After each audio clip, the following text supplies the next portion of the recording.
Hello everyone, welcome. Today we are looking at another late code question which is palindromic substrings. Now what this question says is that given a string, we need to task, our task is to kind of count how many palindromic substrings are present in the string. And substrings are, what is substring? Substring is with different start indices and indices are counted as different substrings, even though they have the same characters. So what this question says is that given a word, we need to find all the substrings which are palindromic in nature, right? Just to kind of iterate what the palindrome is. Uh, say madam is a palindrome, right? In this case, if you look at the center, then the left and right is the same, right? So this is one palindrome, right? But if I look at another thing, right? ADA is also a palindrome, so this becomes +1, right? And if I look at similarly, I have M alone, A alone, D alone, A alone, M alone also is substrings, right? So in a way, uh, overall substrings are +5, which is equal to 7, right? So if it's given here, I have say AAA. It has six substrings which are like AAA, and if I look at AAA, so these three alone are substrings. This is one palindrome, this is one palindrome, this is overall a palindrome. So overall these three plus 1, 2, 3, total 6 is the output. Now, so how we are going to approach this problem, right? There are multiple ways to approach this problem. We'll go in the similar manner in which what we did the last time, wherein we wanted to find out the substrings, the number of all the palindromes which are there in the string, right? So you can find that on the link above, but I think we are going to use the same approach. What we are going to do here is we are going to go through each and every character in the given string, and we are going to go assume that to be the center of a given string and go towards the left and right. What I mean by that is, say I have say A, B and C. I'll first assume this is my middle index. Now let's say okay, go towards the left and go towards the right and see if there's any matching string or not. So for A itself is going to be counted as 1, but I don't have anything on the left, so after that there is no substring. Now if I come to B, right, if I look at B from the center, B alone is going to be 1. But if I look at A here and C here, these are not matching to each other. Then okay, cool, I'll move forward. If I look at C, that will be 1 alone, right? I don't have anything after that. So this is 1. So let me take another example. So let me take A, right? In this case, if I take this A, then it has nothing in the left, so it will be 1. Now, if I take this A, right, that will be having one string here, one string here, so that will be again a 1, and 1, this itself being a 1. If I look at this one, then this will be 1 again. Now, if you look at it, right, when we talk about even and odd substrings, that's where the problem statement changes a bit. Then what will you do, right? Instead of taking the center, say this one, we take center and center plus 1. So if I have say A, B, A, right? This is also a substring, overall a palindrome, right? But I don't have a center in this, right? In this case, what we take is we take this and this as the starting points, right? So if I go from this place to this place, this place to this place, it is going to form a palindrome. Similarly, if you look at the example, when we look at A, right, I'll assume this to be a substring, and in this substring I'll start from this place and this place, both matches, so this will be 1 again, and similarly for this one, this will also be 1 again. So overall what will be it? 1, 2, 3, 4, 5, 6, right?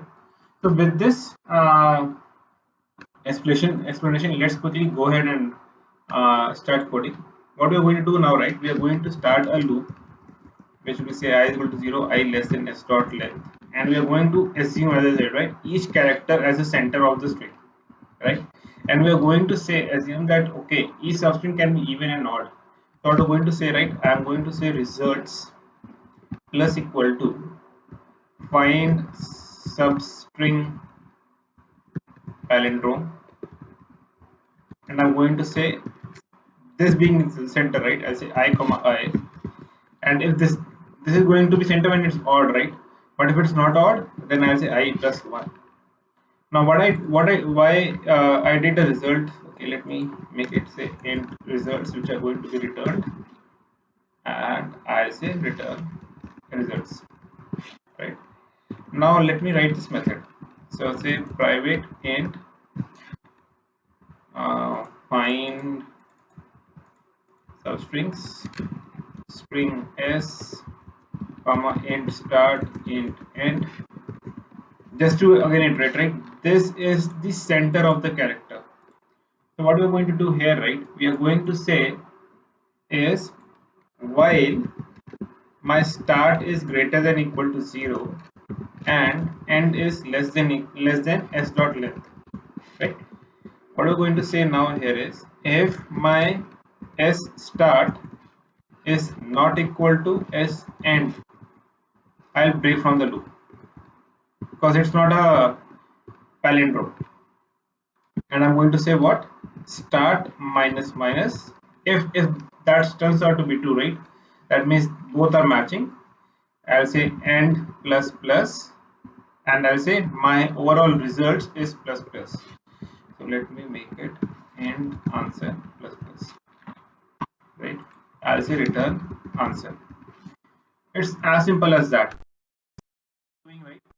Starting, say I have say madam as an example, right? MADAM. So in this case, first I got m. M is passed here with the index 0, comma 0. So first will be m 0, comma 0. Now if I look at this one, okay, this satisfies start and end being 0. This satisfied my start minus minus end plus plus and answer plus plus. So answer now is 1, right? Now after this start is going to be start minus minus is start will become minus 1, so this loop will end. I'll go back and my result is now 1 because what is returned from here. Now I went to a, right? A got passed in. Now when the a gets passed, I'll say a and this will be 1 comma 1 with me, right? What now what will happen is or before we go to a, right, it will be say m 0 comma 1 because I'm doing this as well. So when I do this, right, this will be true, but in this case m0 and a are not matching to each other. It will break and it go back, so this place results will be 0. Now in the next one I'll say a 1 comma 1. Now when I'm doing a 1 comma 1, a will be true, so this will be again 1. And if I look at next one, a minus minus, start minus minus, that becomes m. So that means I is equal to 0. If I do start minus minus, that is m, and I end plus plus. So my start is 0, end is 2 now. This is d. So m is not equal to 2. D, it will break here and I'll return a 1. When I come to d, right, what will happen there? If I come to D, M A D A M, so D is passed with the value 2 comma 2, right? So when I pass 2 comma 2, 2 comma 2 passed with this condition because both are matching. Now what will happen next? I'll do start minus minus and plus plus. So this will be 1 comma 3 with the value D, and in this case A and E this matches, so this will be plus 1. Now if I do 1 minus, this will be d 0 comma 4, that also matches, plus 1, and then after that it will be minus 1, hence the loop will break and overall I'll return 3, right? So if you see, right, what we are trying to do is we are assuming each and every letter one by one, going around the center towards left and right, and trying to find whether that particular letter is a substring or not, right? And in this case scenario, right, in this D, I got three letters which are three strings which are substrings. This is D itself, ADA, and MADAM, right? So this way I'll find all the substrings and I'll quickly return it. So let me run this.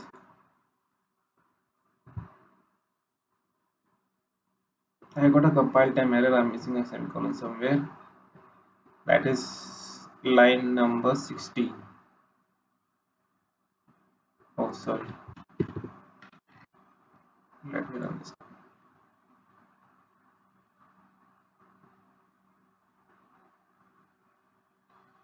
Uh, Line number 6, use of unassigned. This is 0, and say this is also equal to 0.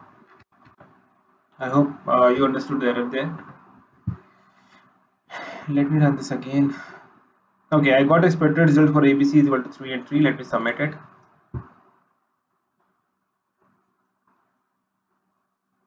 It got accepted. If I talk about time complexity, that will be in the worst case scenario of n square, because we are doing a loop for each and every character in the string, and then we are going inside that and moving left and right again. So it's an inner loop outside that. And if I look at space complexity, that will be linear, because we are not using any extra collection or any other data structure to store the values. So with this, I'll take your leave. In case you understood the explanation and like the approach, please do hit the like button, and you can reach out to me in the comment section in case you have any doubts. With and in case you're new to the channel, please do hit the subscribe button. Thank you guys. Thanks a lot.